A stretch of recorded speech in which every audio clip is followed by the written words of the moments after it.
નમસ્કાર મારા વહાલા ગુજરાતી મિત્રો, જાગો જોગી જાગો ચેનલમાં આપનું સ્વાગત છે.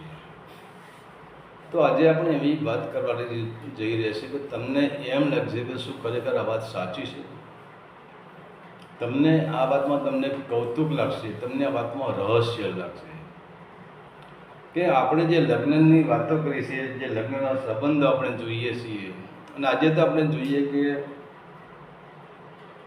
દીકરી અને દીકરો મળે છે અને એકબીજાને પાસ કરે છે. બીજા નંબરે તમે જુઓ, ઘણા દીકરા ઘણી દીકરીઓ જોતા પણ એમના કોઈ દીકરી એમને ગમતી નથી. ઘણી દીકરીઓ ઘણા દીકરા જોતી હોય છે પણ કોઈ દીકરો એમને ગમતો નથી. અને માની લો કે એ દીકરીને એક દીકરો ગમી જાય કે દીકરાને દીકરી ગમી જાય, ત્યાર પછી પણ આપણે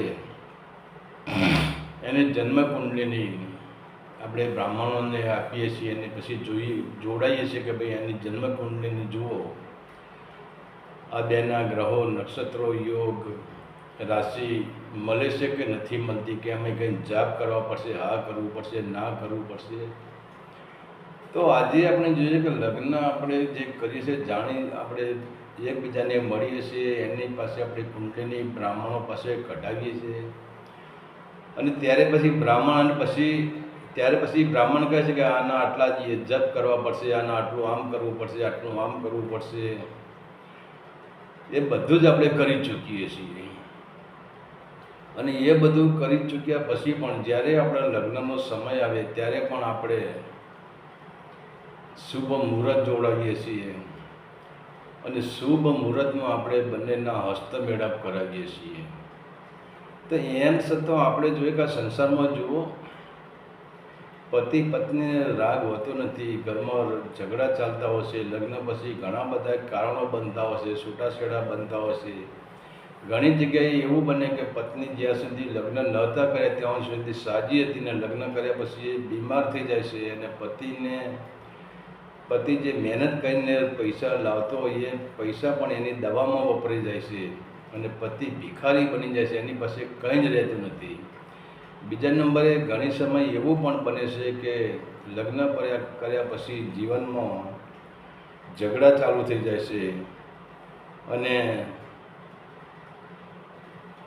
એમના જીવનમાં કોઈ દિવસ સુખ શાંતિ આવતી નથી અને એટલા બધા ઝઘડા ચાલુ છે કે ના પૂછો વાત, આખું જીવન ઝઘડામાં જ જાય છે.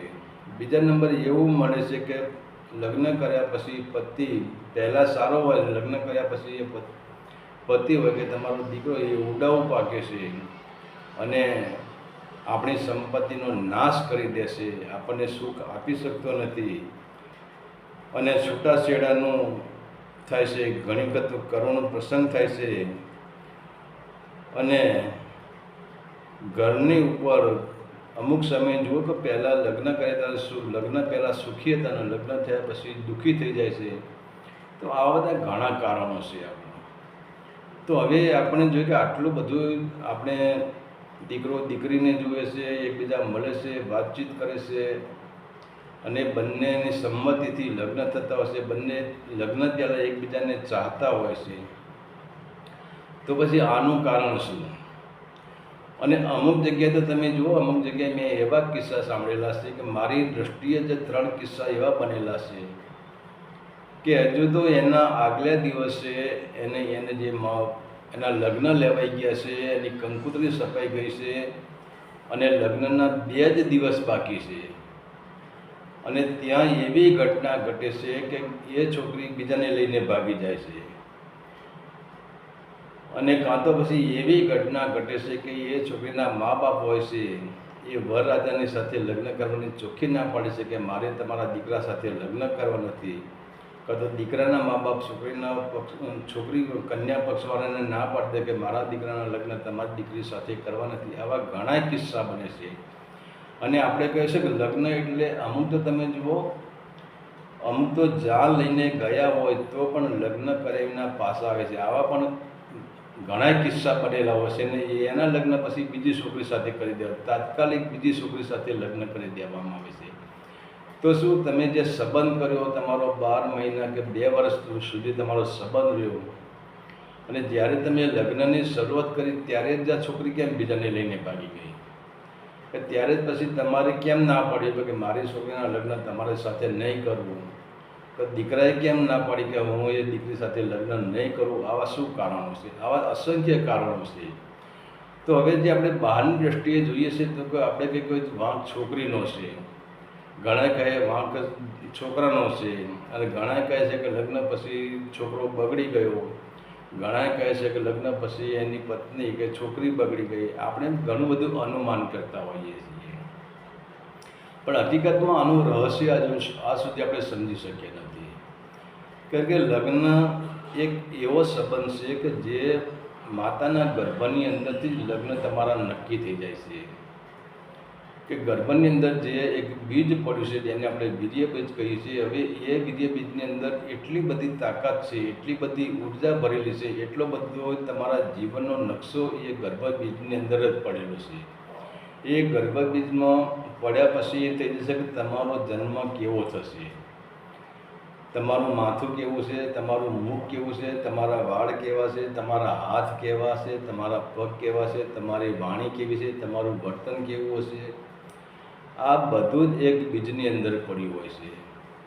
અને બીજા નંબરે એ બીજમાં જ્યારે 7મા મહિને માતાના ગર્ભમાં જ્યારે સૂક્ષ્મ શરીર દાખલ થાય છે અને એ ટાઈમે તમારું જીવન ચરિત્ર પૂરેપૂરું ગર્ભમાં લખાઈ જાય છે. તમે કેટલા વાગે જન્મ લેશો અને જન્મ પછી તમારું જીવન કેવું જશે, તમારું મૃત્યુ કેટલા વાગે થશે, કઈ જગ્યાએ થશે અને કેવી રીતે થશે, એ પણ એમાં કમ્પ્લીટ લખાઈ ગયેલું હોય છે.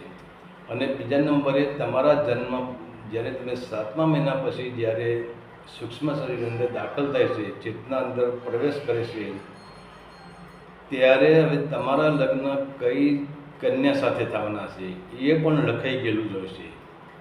કારણ કે શું, હવે આ જગત છે ને એ કર્મ બેંક છે, એ ઋણાબંધન બેંક છે. તો હવે આપણે કહીએ કે જ્યાં આશા ને ત્યાં વાસા. આપણે જોઈએ છે કે જ્યાં સુધી તમે કોઈની પાસેથી, ધારો કે તમે મારી પાસેથી તમે 1000 રૂપિયા લઈ ગયા, તો હવે આપણા બંનેનું ઋણાબંધન થઈ ગયું. તમે મારી પાસે 1000 રૂપિયા લીધા, હું તમારી પાસે 1000 રૂપિયા કાયદેસરમાં આવું છું. પણ એમાં પણ તમે મને 999 રૂપિયા પાછા આપ્યા, હજુ 1 રૂપિયો તમે મને પાછો આપ્યો નથી. તો 1 રૂપિયાનો મારે તમારી પાસે માગવાનો અધિકાર છે, અને 1 રૂપિયા માટે હું તમારા ઘરે આવી શકું છું, અને 1 રૂપિયા માટે હું તમને સમય આવે પણ ગાળ પણ તમને દઈ શકું. માની લો કે હું કીધું કોઈ એવું ના સમજતા બાપુ ગાળો દેશે, મેં કોઈને ગાળ સુધી દીધી જ નથી. પાછળ કહેવાનો મતલબ છે 1 રૂપિયા માટે આપણો સંબંધ જળવાઈ રહેશે.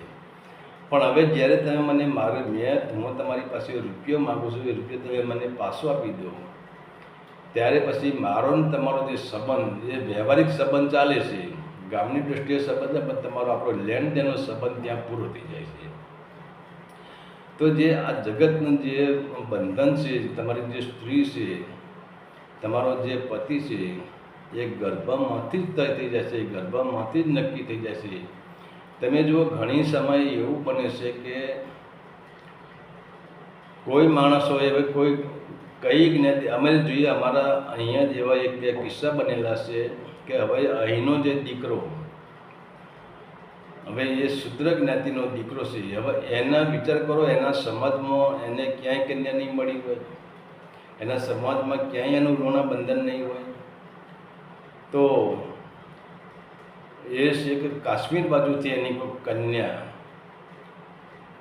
એને ત્યાંથી એક કન્યા લાવ્યો, કાશ્મીર બાજુથી છે કન્યા લાવ્યો. હવે વિચાર કરો, ક્યાં અહીંનો આપણો અહીં અને ક્યાં કાશ્મીર, નેપાળ બાજુથી, ક્યાં નેપાળી ને ક્યાં આપણું ગુજરાત. હવે આ સંબંધો ક્યાંથી બંધાણા? અને તમે જુઓ, બંધાયા પછી જ્યારે આ પત્નીને લાવ્યા પછી તમે જુઓ, આ બંનેના જીવનમાં સુખ તો છે જ નહીં. કે પત્નીનો સ્વભાવ એવો છે કે આની પાસે ખર્ચા જ કરાવે છે, અને એટલા ખર્ચા કરાવશે કે હવે આ પુરુષ પોતે થાકી ગયો છે. પણ એક ઘટના એવી ઘટી કે જ્યારે હવે એનું જે ઋણાબંધન છે એ પૂરું થઈ જાય, જ્યારે પતિ પાસે જે માગતી હોય એ ઋણાબંધન મુક્ત થઈ જાય, ત્યારે પછી બે કારણ બને છે.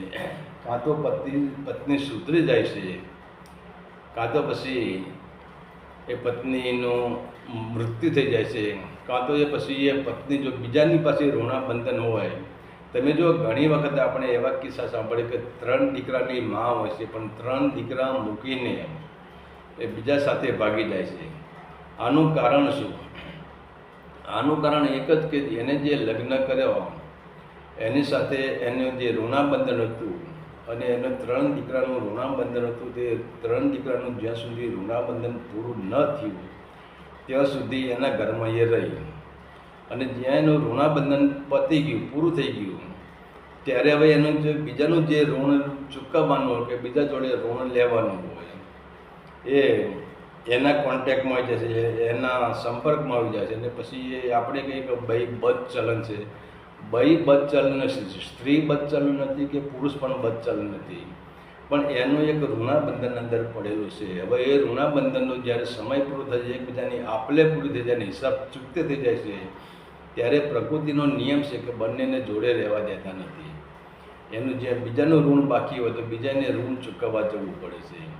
તમે ઘણી વખત જુઓ, આપણે જોઈએ છે કે બાળક જ્યારે આપણું જન્મે છે, હવે ઘણા બાળકો જન્મે છે ત્યારે જન્મતાની સાથે તંદુરસ્ત હોય છે, અને ઘણા બાળકો જન્મે છે જન્મની સાથે જ એને દવાખાને કે પેટીમાં કે બીજા જન્મની સાથે જ આપણને ખર્ચા કરાવે છે, અને જન્મની સાથે જ આપણને ભિખારી બનાવી દે છે, એટલા ખર્ચા કરાવે છે.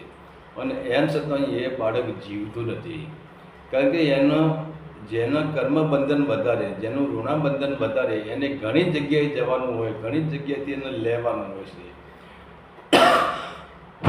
તો હવે વિચાર કરો, આવો બાળક જો તમારી પાસે 60 વર્ષ સુધી જીવે તો એનું લેણું ક્યારે પૂરું કરી દે? કે જેટલી ઉઘરાણી વધારે હોય એટલું એને વધારે કરવું પડે. તો પછી એવા બાળકો જન્મે છે કે જન્મતાની સાથે જ આપણને ખર્ચામાં નાખે છે, આપણને 2, 5 કે 7 થી 10 લાખનો ખર્ચો કરાવી દેશે. અને એ ખર્ચો કરાવ્યા પછી જ્યારે એનું ઋણ પૂરું થઈ જાય છે, એ ઋણમાંથી મુક્ત થઈ જાય છે, તો એ બાળક મરી જાય છે પછી. અને પછી એને બીજાની પાસે ત્યાં ઋણ લેવાનું હશે, એ પછી બીજો જન્મ લે છે. તો કહેવાનો મતલબ આ જે આપણે જે લગ્નનું જે કહીએ છીએ, આપણે નહીં કે ભાઈ લગ્ન તે પરમાત્માની કે ત્યાંથી મંજૂર, પરમાત્મા કોઈ વસ્તુ નથી તમારા લગ્ન મંજૂર કરી શકે. કે તમારી ઉર્જા કઈ ઉર્જા સાથે જોઈન્ટ કરવાની છે, તમારી ઉર્જાનું ટેમ્પરેચર અને સામેની ઉર્જાનું ટેમ્પરેચર બંને ક્યારે મળે છે? કારણ કે એકબીજાના ઋણાબંધન હોય તો જ મળે છે. તમે જુઓ, લગ્નની વાત બરાબર, આપણા ત્યાં પુત્ર જન્મે, પણ પુત્ર એ આપણા ત્યાં પુત્ર કેવો જન્મે છે કે આપણું ઋણાબંધન હોય તો જ એ જીવાત્મા, એ મતલબ એ સૂક્ષ્મ શરીર તમારી પાસે કંઈ માગતો હોય તો જ તમારી પાસે એ આવે છે. કાં તો પછી એનું તમારું એના પર ઋણ હોય તો એનું ઋણ ચૂકત કરવા આવશે. ઘણી વખત તમે જુઓ, ઘણી વખત આપણે એવું જોઈએ છે, ગરીબોમાં પણ એવા સંતાન પાકે છે કે એના મા બાપ ગરીબ હોય છે, પણ આપણે સમાજમાં કહીએ છીએ કે એના મા બાપ તો ગરીબ હતા, પણ આ છોકરો જન્મ્યા પછી છોકરો એટલો હોશિયાર નીકળ્યો, છોકરો એટલું ભણ્યો કે એને છોકરાને સારી નોકરી મળી ગઈ, અને છોકરો આજે મા બાપ આટલી નોકરી મળ્યા છતાં પણ છોકરાને અભિમાન નથી, અને છોકરો એના મા બાપની સેવા કરે છે. તો એવું ના સમજવું કે છોકરાની ઉર્જા એક એની મા બાપ પાસે જે ઋણ પડ્યું છે એ ઉર્જા એનું ઋણ ચૂકવી રહી છે, પરંતુ એ જ ઋણ પૂરું થઈ જાય પછી કોઈ સંબંધ ટકતા નથી. તો એવી જ રીતે જે સંબંધ છે આપણા, એ ઋણાબંધનથી જ બંધાયેલા છે. તો માતાના ગર્ભમાં જ્યારે તમારો જન્મ થાય છે ત્યારે તમારું જીવન અને તમારી પત્ની એ કોણ બનશે? તમારી પત્ની. પછી તમે આખા જગતમાં લાખો દીકરીઓ જુઓ, લાખો છોકરીઓ જુઓ, તો તમને કોઈ છોકરી પસંદ ના આવે. અને છોકરીઓ હોય એ લાખો પુરુષના કોન્ટેક્ટમાં આવે, પણ એમને કોઈ પણ પુરુષ ના પસંદ આવે. અને છેવટે એવું બને કે જેને એને મનમાં કલ્પના ના કરી હોય કે સમાજ બહારનો હોય કે બીજી જ્ઞાતિનો હોય, બીજી જાતિનો હોય, બીજા ધર્મનો હોય, એમ છતાં એની સાથે એનું જે ઋણાબંધન હોય તો એ બીજી જ્ઞાતિમાં બીજા ધર્મમાં પણ એ છોકરી ખેંચાઈ જાય છે અને એ છોકરો પણ બીજા ધર્મમાં ખેંચાઈ જાય છે. તો આપણે સ્વપ્નમાં પણ કલ્પના ન કરી હોય કે આ છોકરી આ જગ્યાએ જતી રહેશે, કે આ છોકરો આ છોકરી સાથે લગ્ન કરી લેશે. અરે ઘણી વખત તમે જુઓ, એક ઉચ્ચ કોટીના એટલે કે રાજપૂત જ્ઞાતિના જે બ્રાહ્મણ જ્ઞાતિના જે બાળકો છે એ શુદ્ર જ્ઞાતિમાં પણ લગ્ન કરી લેશે અને શુદ્ર જ્ઞાતિની છોકરા છે એને પણ ઉચ્ચ કોટીની પણ કન્યાઓ મળી રહેશે. આનું કારણ શું? આનું કારણ એક જ કે બંનેનું કંઈ પણ કોન્ટેક્ટ હોવો જોઈએ, કંઈ પણ ઋણાબંધન હોવું જોઈએ. તો ઋણાબંધનથી જ આ જીવન ચાલે છે. અને કહેવા છે કે જે આપણે જે 7 ફેરા કહીએ છીએ, જે આપણે લગ્નના ટાઈમે આપણે જે અગ્નિ પ્રગટ કરીએ છીએ, એ અગ્નિ એ આપણી ચેતનાની ઉર્જા છે. અને એ આપણે જે 7 ફેરા ફરીએ છીએ એ 7 ફેરા આપણી ચેતનારૂપી ઉર્જાને આપણે એક વાયદો આપીએ છીએ, આપણે પ્રતિજ્ઞા કરીએ છીએ કે હે અગ્નિરૂપી ચેતના, હું આના ઋણાબંધનથી બંધાઈ ગયો છું, તો હું આનું ઋણાબંધન હું ચુક્ત કરીશ. એના માટે આપણે 7 ફેરા ફરીએ છીએ. અને તમે જુઓ તો ઘણી વખત મેં કહ્યું આગળ કે પતિ અને પત્ની વચ્ચે લડાઈ ઝઘડા મારામારી, અને ઘણા તો કંઈ જેની ઉર્જા નીચે વહેલી હોય એની ઉર્જાના એનો કોઈ પણ જન્મમાં હોય, મનુષ્ય જન્મમાં જ્યારે એનું મૃત્યુ થયું હોય ત્યારે નીચેની યોનિમાંથી એટલે કે ગુદામાંથી કે લિંગમાંથી જ્યારે સૂક્ષ્મ શરીર નીકળી જાય છે એ નીચેની ઉર્જાવાળા હોય છે. આવા લોકોનું ઋણાબંધન વધારે હોય છે. અને આવા લોકોના અંદર કામવાસના, લડાઈ ઝઘડા, બીભસ્ત બોલી, હા ના ઝઘડા, આવું અસંખ્ય આવું પડેલું હશે. તો એવા ઋણાબંધનના માણસો ચાલે સામે એવો એને ઋણાબંધનવાળો માણસ મળી જાય છે. કારણ કે એક વખત જ્યારે ભગવાન બુદ્ધ હતા એ કહેવાય છે કે કાશીમાં આવ્યા હતા. અને કાશીમાં આવ્યા પછી એવી ઘટના ઘટી કે ભગવાન બુદ્ધના સાનિધ્યમાં એક નહીં પણ 5000 માણસો બેઠા હતા. અને એ 5000 માણસોમાં જ્યારે ભગવાન બુદ્ધ બેઠા હતા એક આસન ઉપર, ત્યાં આવીને એક ભિખારી નીકળ્યો રસ્તામાંથી. અને હવે વિચાર કરો, એ ભિખારી 5000 માણસો વચ્ચે થઈને ભગવાન બુદ્ધ પાસે ગયો અને ત્યાં જઈને ભગવાન બુદ્ધના મુખ ઉપર એ થૂંકી ગયો. ત્યારે હવે 5000 માણસો ઉશ્કેરાઈ ગયા કે આને આમ કરો ત્યાં. ત્યારે ભગવાન બુદ્ધે ચોખ્ખી ના પાડી કે આને કંઈ કરશો નહીં, મારું ઋણાબંધન પૂરું થઈ ગયું. કે આગલા જન્મમાં હું એના ઉપર થૂંક્યો હતો, આજે એ મારા ઉપર થૂંકી ગયો હતો, ઋણાબંધન પૂરું થઈ ગયું. તો કહેવાય છે કે પતિ અને જે પત્ની વચ્ચે ઝઘડા થતા હોય તો એમ ના માનું કે પ્રકૃતિ રૂઠીને, કુદરત રૂઠીને, માતા નડે છે ને દેવી દેવતા નડે છે ને, કશું જ તમને નડતું નથી. ફક્ત તમારું બંનેનું જે ઋણાબંધન છે, તમે આગલા જન્મમાં એની સાથે તમે એવો અન્યાય કર્યો છે, તમારી પત્ની સાથે તમે એવો અન્યાય કર્યો છે, તમારી પત્ની સાથે તમે એવા ખરાબ કર્મ કર્યા છે, તમારી પત્નીને તમે દુઃખી કરી છે, અને તમારી પત્નીને તમે આનંદ નહીં આપ્યો હોય, તમારી પત્ની દુઃખમાં જીવન જીવી છે, તો એ તમે એના માટે જે કર્મ કર્યું એનું ઋણ એ ચૂકવવા હવે આ જન્મમાં એ તમારા ઘરે જ આવી છે. અને તમારા ઘરે આવ્યા પછી એનું જે ઋણ છે તમારા પર ચૂકવી રહી છે, તમારો હિસાબ એ ચૂકતે કરી રહી છે. અને જ્યારે પછી તમે જુઓ અમુક વર્ષો થાય છે કે આ પતિ પત્ની જ્યારે લગ્ન કરે ત્યારે શાંતિ, પછી લડાઈ ઝઘડા ચાલુ થયા. અને પછી તમે જુઓ કે આને હવે એના લગ્ન 8-10 વર્ષ થઈ ગયા કે હવે બંને શાંતિથી રહેશે. શાંતિથી રહેવાનું કારણ શું કે એમનું જે એકબીજાનું ઋણાબંધન ચૂકત થઈ ગયું. અને ઘણી આગળ મેં કહ્યું કે ઘણી એવું બને કે લગ્ન પછી છૂટાછેડા થાય છે, લઈને બીજાને ભાગી જાય છે. એનું કારણ એ જ કે આનું ઋણ ચૂકત થઈ ગયું, હવે મારે બીજાનું ઋણ ચૂકવવાનો નંબર આવ્યો. તો એ દીકરી કે પત્ની કે પુરુષ એ બીજાની સાથે ભાગી જાય છે. અને ઘરમાં એવું પણ બને છે કે બીમારી, તમે જુઓ બીમારી ઘરમાં અમુક સમયે એવી બીમારી કે તમારો દીકરો જન્મ્યા પછી તમને એની બીમારી રહેશે, કે જ્યારે તમારી પત્નીનો જ્યારે તમારે સંબંધ કર્યો ત્યારે પત્ની સ્વસ્થ હતી, પણ એના લગ્ન કરીને જ્યારે તમારા ઘરમાં પગ મૂકે છે ત્યારે એ સ્ત્રી બીમાર પડી જાય છે.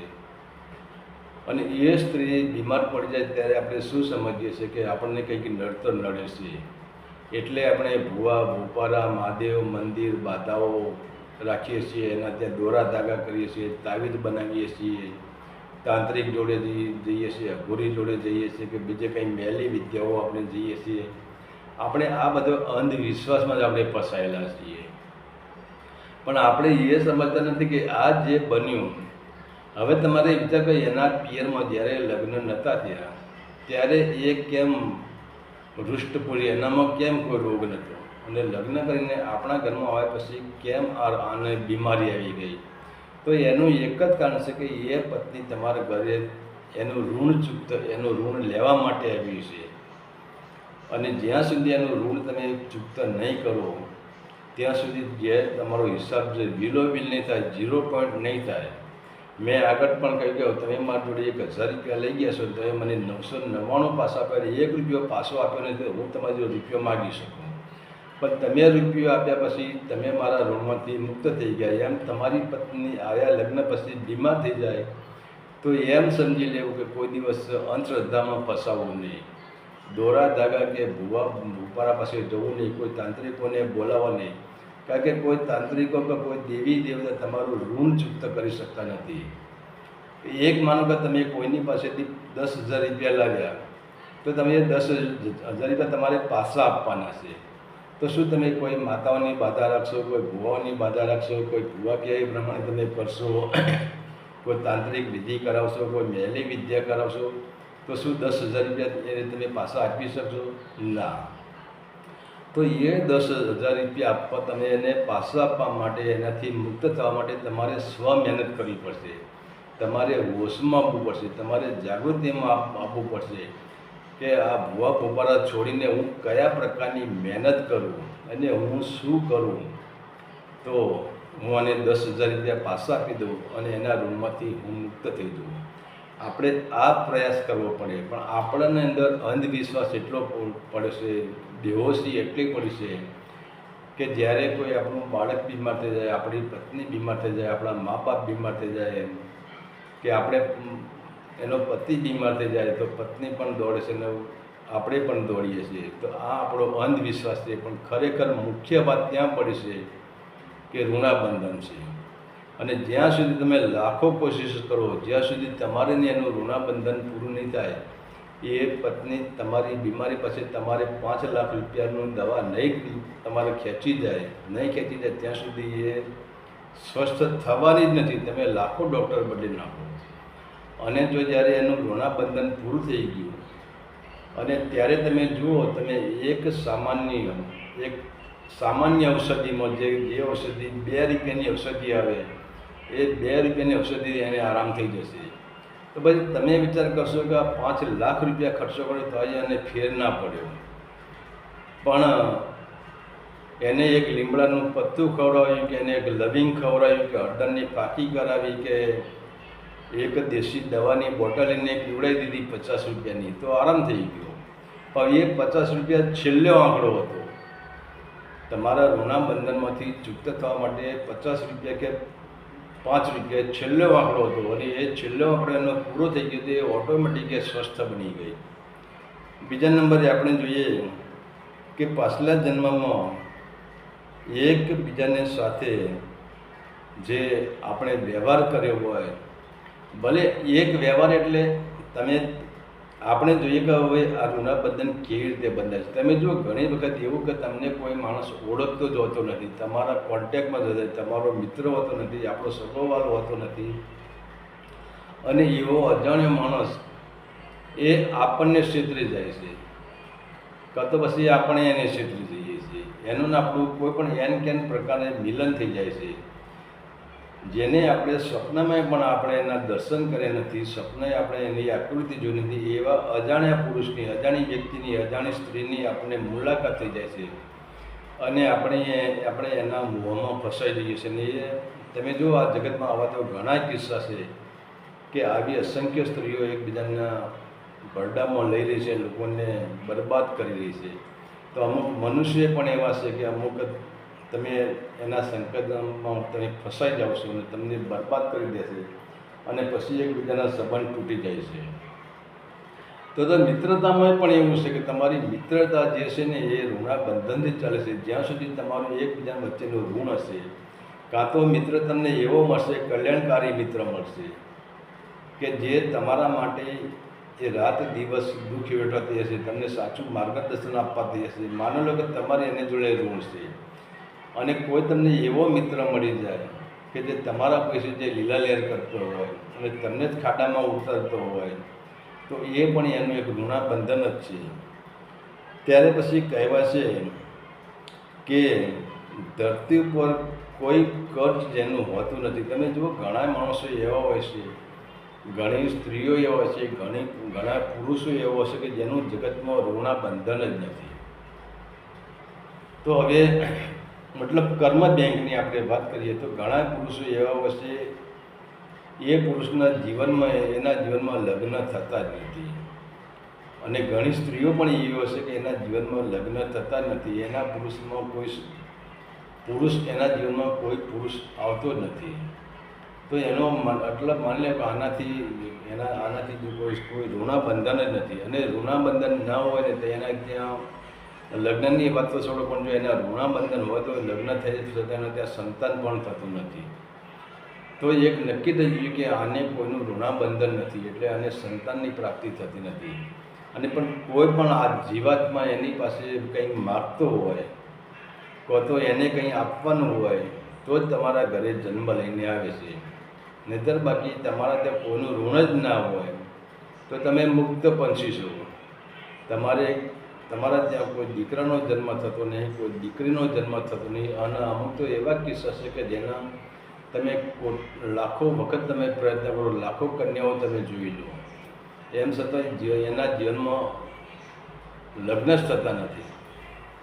તો કહેવાનો મતલબ છે આ જે પ્રક્રિયાઓ આપણે છે ને એ બધું આ સંસાર છે એ કર્મ બેંક છે, એટલે કે ઋણાબંધન બેંક છે. તમે જેવું કર્યું હોય એવું તમારે સામે ઋણ ચૂકવવું પડે છે.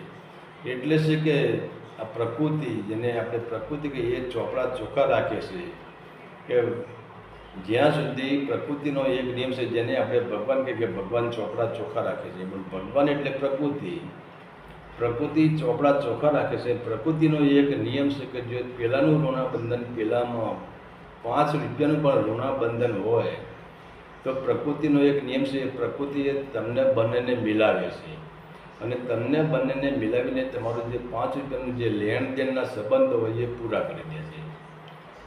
પછી આપણે જોઈએ ઘણા ટાઈમે એવું બને છે કે આજે આપણે સાદી ભાષામાં આપણો હિન્દુ ધર્મ એટલું તો સમજે છે, માનો કે કોઈ દીકરો તમારા ત્યાં જન્મથી જ એ દવાઓમાં કે દવાખાનામાં તમને ખર્ચા કરાવે અને એમ છતાં તમે ખર્ચો કર્યા પછી દીકરો મરી જાય તો જગત શું કહે ખબર છે?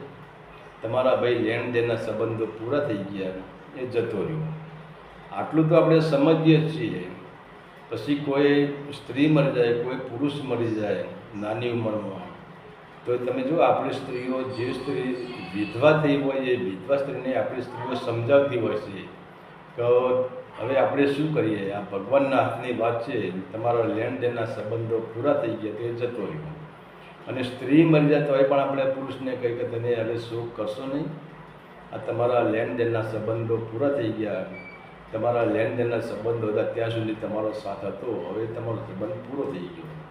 તો આ કહેવાનો મતલબ જગતમાં આપણે આ લગ્નની વાત કરીએ, એ લગ્ન પણ જ્યારે આપણે જ્યારે માના ગર્ભની અંદર 7મા મહિને આપણું સૂક્ષ્મ શરીર આપણા ગર્ભમાં એન્ટર થાય છે અને એ ગર્ભાવસ્થામાં જે આપણા વીર્યકુંડમાં જે લખાયેલું જ હોય છે, આ બધાએ કહે કે વિધાતા. હવે વિધાતા તમે વિચાર કરો, વિધાતા કોણ છે? વિધાતા એ જ તમારું સૂક્ષ્મ શરીર. કારણ કે એક સૂક્ષ્મ શરીર, એને આપણે જેને ચેતના શક્તિ કહીએ છીએ, જેને સૂક્ષ્મ શરીર કહીએ છીએ, એટલે આપણે કહીએ કે તમે લોખંડની કોઠીમાં બેસીને તમે જે તે કાર્ય કરો એ ભગવાન જોઈ રહ્યા છે. હવે ભગવાન તો ક્યાં, ભગવાન તો થોડો સામાન્ય માણસ, અને ભગવાન ધારો કે માણસ હોય માની લો કે સ્વર્ગમાં બેઠા બેઠા ભગવાન જોઈ રહ્યા તો ભગવાન કેટલું બધું માણસ છે, 4 યોનિનો માણસ છે, અંડર સ્વેદજ ઉદ્ભિન્ન ઓરજ, પશુ પંખી જાનવર કીટ મકોડા. ભગવાન તો કોને જોવાનું કોને ના જોવા, કોના લેખ લખે. વિધાતાને એમ વિધાતા કેવી છે કે ખાલી આપણે જનસંખ્યા જુઓ, પશુ સંખ્યાને છોડી દો, પ્રાણી સંખ્યાને છોડી દો, જળચર સંખ્યાને છોડી દો, ખેંચર સંખ્યાને છોડી દો, જાનવરને છોડી દો, કીટ મકોડાને છોડી દો, પતંગિયાને બધાને છોડી દો. ખાલી આપણી જનસંખ્યા ગણીએ તો આટલી બધી સંખ્યાના આપણો થોડો એક દેશ છે. આપણે એને ભારતમાં તો પછી એનો વિધાતા લેખ લખવા પડે. અમેરિકામાં કોણ લેખ લખતું છે, લંડનમાં કોણ, પેરિસમાં કોણ. એટલે કહેવાનો મતલબ કોઈ વિધાતા જેવી કોઈ વસ્તુ નહીં. તમારું જે ચિત્ત છે, તમારું જે સૂક્ષ્મ શરીર છે, એ સૂક્ષ્મ શરીર જેને આપણે એક કેમેરો કહીએ છીએ, જેને અંતકરણ કહીએ છીએ, એ ચિત્તની અંદર જે આપણે સારા કર્મ કરીએ કે ખોટા કર્મ કરીએ, જેનું ઋણ આપણે નથી કે આને છેતરી લીધું. હું તમને એક સામાન્ય વાત કહું. એક સમય એવું બન્યું કે ભગવાન કૃષ્ણ અને અર્જુન બંને નીકળ્યા. ત્યાં એક એવી ઘટના ઘટી કે એક ખેડૂત હતા, એ ખેડૂતના ખેતરમાં મગ વાવેલા હતા. અને ત્યારે પછી મગની શેકો સારી હતી એટલે કૃષ્ણ આગળ હતા અને અર્જુન પાછળ હતો. તે અર્જુનને એક મગની શેક તોડી અને એમાંથી પછી મગના દાણા કાઢ્યા.